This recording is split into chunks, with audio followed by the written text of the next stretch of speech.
Good morning and welcome to our very first episode of the Saturday Breakfast Show Season 2. We're back again, baby. I hope you missed me. I know I certainly missed you.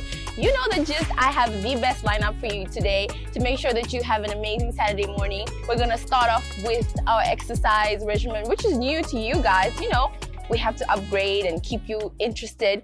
I'm here for you. I do everything for you guys at home to make sure that you have a wonderful day. And then we're going to follow it off with our breakfast segment, and we have a very, very special guest joining us today. His name is Araffath, so make sure you stay tuned for that. I'll see you on the flip side.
BBC hapa nga tulike na Dave. Sit down, bro. Yeah.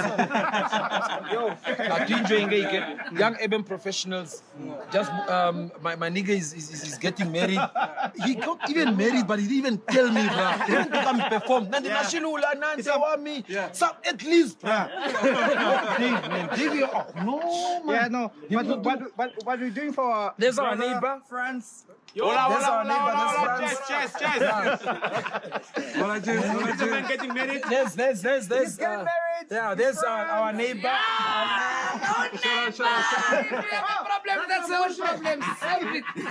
You are watching the Saturday Breakfast Show.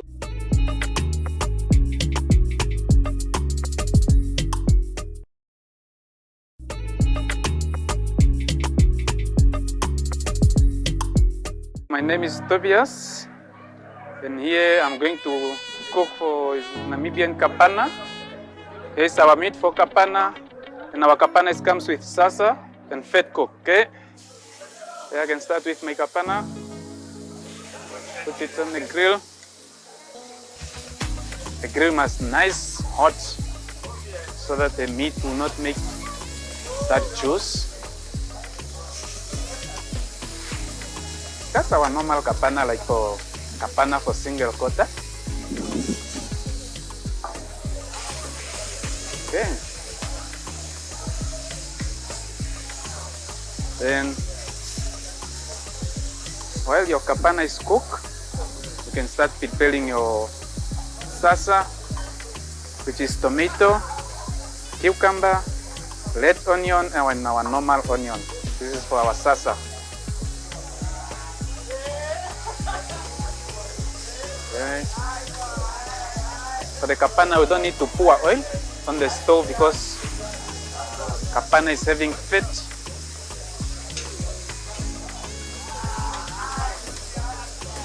You just turn it well. And when you cook it, you don't need to cook it so well done. You must at least medium to well, nice and juicy. Not that hard kapana. You know, some people they don't like that well meat.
Hi, my name is Carolina, and you're watching the Saturday Breakfast Show. Shout out, welcome to Saturday Breakfast. It's your boy Messi. Keep on watching. Hey yo, it's your boy Cortez, man. You know, it's my first time on this show. You watching the Saturday Breakfast Show. Y'all with my homie Changa. That's what's up.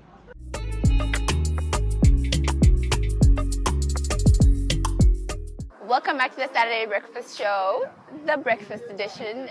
And as always, I'm joined by a very special guest today. He is music royalty here in Namibia. He goes by the name of Araffath. He is a music producer.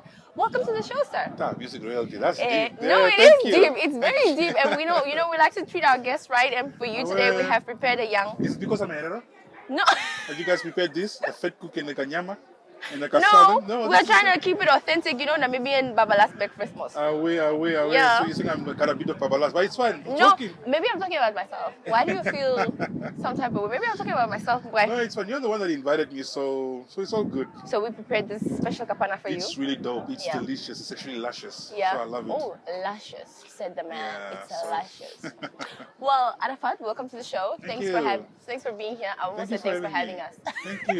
Thank you. I appreciate it. So let's talk a little bit about the music industry here in Namibia.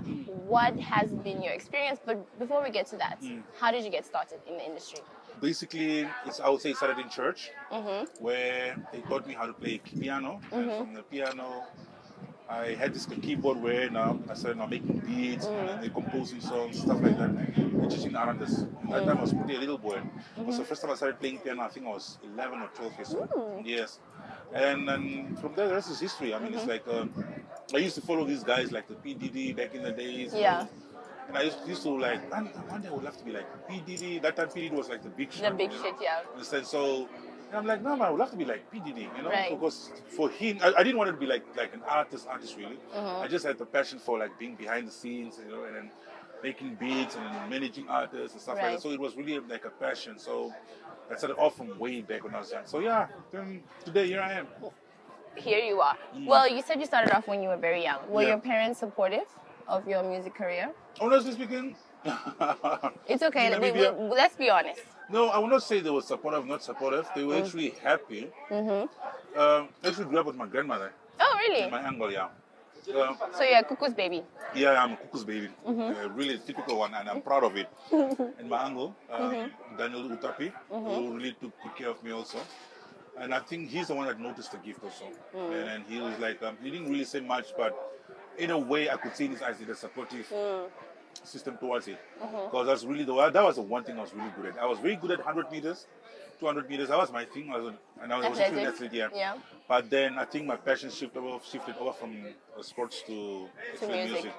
Yeah. So yeah, I would say there was some sort of a support system basically, but mostly from the church, the AFM church in Araffath. Okay. So what do you think the importance is of having a solid support system or solid foundation pushing you forward? Like for maybe a younger person, who wants to, venture out into music, but they don't necessarily have that support. Please just tell us, why do you think support is so important, especially from your parents or just your environment? It makes things easy. For me, when you talk about support, we think about also financial support. We think about people that is also investing in it. In you. So I didn't have that investment in me. So it was a thing whereby I had to kind of work hard, get my own money, and invest in myself. Yourself. You understand? So. And also with that came the internet, YouTube, whereby I had to do a lot of research on what is good, what's really bad as a producer, what you can do, how you can start off. So basically I had to do a self-study. By the way, from Araffath I came to Vendo, and I meet Pastor Goro. Okay. So the very first studio I actually came to work was at Pastor Goro, Jesus Sender. And he's the one that actually took me around studio. That time I think there was a software called Cakewalk. Okay. It was like a joke, but now it was a joke. But back in the days, it was the ish. Okay. So yeah, he's the one that actually took me around the whole studio, and from there, I just took it off from him, and then I became Araffath later. So you've been in the industry for a very long time. You've been very successful at what you do. But I want to know, what does it take to make other people successful? Because you are behind some of the biggest names in our industry right now. So what does it take to make somebody else successful? I guess teamwork. Yeah. It comes down to teamwork. You see, I always say that in the music industry, it's all about you bring what you can give, I bring what I can give. Collaboration. We collaborate, and then sometimes it could be a thing of I can flow, but you can write the lyrics. Right. Understand? I can make beats, I cannot flow, I cannot write the lyrics, but you can understand. I can make beats, I can put that. So it's a whole collection of artwork of people coming together as a team and putting things together. So yeah, it's basically teamwork, and understanding each other is very important. Right. But the privilege, and sometimes should I say privilege, or the unfortunate privilege? Okay. I don't know how to put it. Okay. In Namibia, it's the fact that as a producer, you're forced to do everything. You understand? Whereas I think in the States, it's the opposite. Or let me rather say, into the first world, it's a different situation where they have specialization. This one is specialized in writing lyrics. That one is specialized in making beats. Here you have to be almost everything all around. Why do you think that is? I guess it's a setup of the industry. It's a setup, the system. Yeah, we don't really have even proper schools of music. You understand? That really teaches you. So you are forced to go on YouTube, and if you really want to come up with a song, and also sometimes finances, so you are forced to basically be the mother of everything. Right. You understand? And yeah. Okay, so you mentioned a little something about the industry here in Namibia. I just want to ask, do you think that the music industry, obviously it's not, our music industry is not as big compared to maybe our neighbors, South Africa, maybe Nigeria. Why do you think that is, and what can we do to sort of, get to where we need to be musically, in your opinion? First of all, I will ask a question, do we even have an industry? Oh, we don't? We don't have an industry. We don't have a real proper setup. The only thing we have is only NASCAM. Whereas if you go to South Africa, there's even laws that are in place that protects the rights of artists and producers. Yeah. And then, in Namibia, we don't have that system. So Namibia, I would say, is still an infant. We're still growing. We've got a couple of few individuals working towards that. At least there's something in progress. That's the beauty of it. With NASCAM, we went to Durban for some conferences, whereby we went to learn a couple of few things, and we picked up a couple of information how we could actually enlarge or make our music industry, or set up a proper structure for our music industry. Right. But then, the one thing that's really affecting Namibia, I can say, is lack of unity and tribalism. It's really, really killing us in our country. Tribalism, especially, and the fact that we're not united. I mean, come on, 2 million nation, and then it's We're like we're still fighting. divided amongst We're so ourselves. divided. It's really affecting. But at least the good thing is at least we're getting somewhere. Yeah. So it's not as bad as back in the days. At least Right. it's getting better, yeah. Oh, okay. Yeah. So, I want to know if you were to give maybe advice to the younger generation coming up wanting to be in the music industry, given where we are at now and how much growth you want to see within the industry, what advice would you give to someone like that? Yeah. We are currently right now in an age where everything is on your tip of your finger. Yeah. Phone, Right. internet, Right. it's easy access. Right. Everybody stands a chance to make it. You understand? In Namibia, you might not make it really as far as this, but at least we stand a chance to make it perhaps in South Africa or international market, depending on how excellent your work is, how you present your work, and how professional you present yourself. Right. So it's a thing of really hard work, doing a lot of research, a lot of reading, and connecting. One thing I would say is networking is very important. Get yourself out there, get yourself get your network, like get it into an A game. Meet people, take risks, fly if it means flying to South Africa or flying to America, to the States, go get yourself. But the thing about it also is your content. Yeah. You understand? It's pointless if you have all the connections, but your content doesn't speak for itself. Right. You understand? So you need to really make sure that your content is like it's Top- A class, top- top yeah, class, top So class. yeah. So it's a thing of just read a lot, do research, and then be passionate and don't give up. It's a bumpy road. It's Yeah. not an easy road. It's It's not not a an sweet easy road. Yeah. And be focused because it's very easy to be a musician and be lost into drugs and alcohol. Because that comes also with the territory. Unfortunately, Right. it comes with the whole package. Music, I don't know, Right. there's something about this art and drugs and alcohol that just comes with it. And a lot of artists I know that could have been very far by now got swamped by that kind of energy. So stay focused, remain creative, know who you are, know what you're good at, and be realistic about it. Where do you see yourself and maybe the industry in the next couple of years, 4 to 5 years or so? Or where do you hope to see? That's a good question. About myself, I see myself as being the Jay-Z Amen. of Namibia. Ooh. Amen. The Oskito of South Africa, of Okay. Namibia, basically. That's what I see of myself because I'm going to be that guru and I'm probably going to have a university. A music where- university. A music university. Okay. That speaks about the whole everything in total, like the whole, those are the dreams. Those are the visions I see myself. A couple of things I already started teaching in a couple of. I was at UNAM as a lecturer. I was at College of the Arts. Okay. So I see the potential of like at least being that guru that can actually educate the next generation Right. in terms of teaching them what's right and wrong, what not to do and what to do. In terms of going forward. Other than that, my final words to the people out there is just keeping God number one. Very important. Live in the present. Live in the present. It's very important. Embrace the place where you are. Right. And then keep focus, keep God number one and keep focus. And I always say this, and this is what I also said yesterday, that the energy you keep around you, the people that you keep around you determines your destiny. So be very, very cautious of your energies around you. Amen. Very wise words to finish our little segment off with. Sure. Thank you so much, Araffath, for being here. We Can I appreciate your please eat time. my kapana? You're delaying me. I want to eat my kapana now. I I'm want so to eat my sorry. kapana. You can eat your kapana Can in I be a peace. hetero now? Yes, please. Thank you. Be a hetero, be yourself, Thank and you. enjoy. Or should I be a Namibian? Be a Namibian. Sure. We did say that. Yeah. Be a Namibian and not a hetero.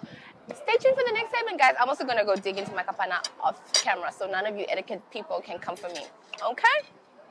Stay tuned.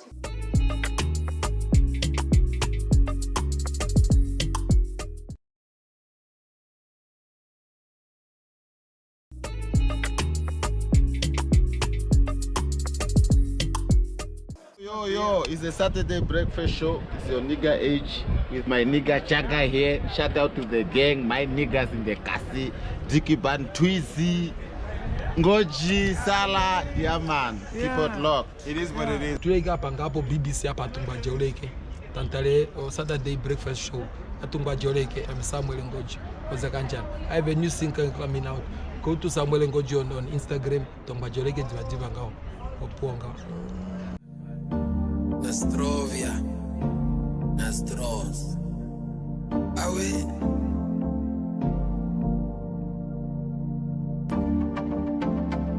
Ja. Eggersdorf.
want you to get jiggy with it. Girl in your tight jeans, get busy with it. I want you to be easy with it. This music is fun, stop fronting with it. Kom kijk jullie allemaal hier. Alles wat ik praat, ik vlees zetten. Kom kijk jullie allemaal hier. Alles wat ik zeg, je luisteren. Zoek die box, zoek die hele box. Zoek die box, zoek die hele box. Zoek die box, die hele fucking box. Zoek die box, zoek die hele box. Zoek die box, die hele fucking box. You know, all good things unfortunately must come to an end, and with that, we have come to the end of today's episode of the Saturday Breakfast Show. I certainly hope you had fun. I know I did. I love doing this for you guys. This is like my passion in life. I am so excited that we're back, and I hope you enjoyed the show. And we would like to send a big shout out to all our sponsors and everybody working behind the scenes to make sure that our little show goes off without a hitch. You know, we're here for you. We want to entertain you guys. And with that, it's a wrap. I'll see you next time. Ciao.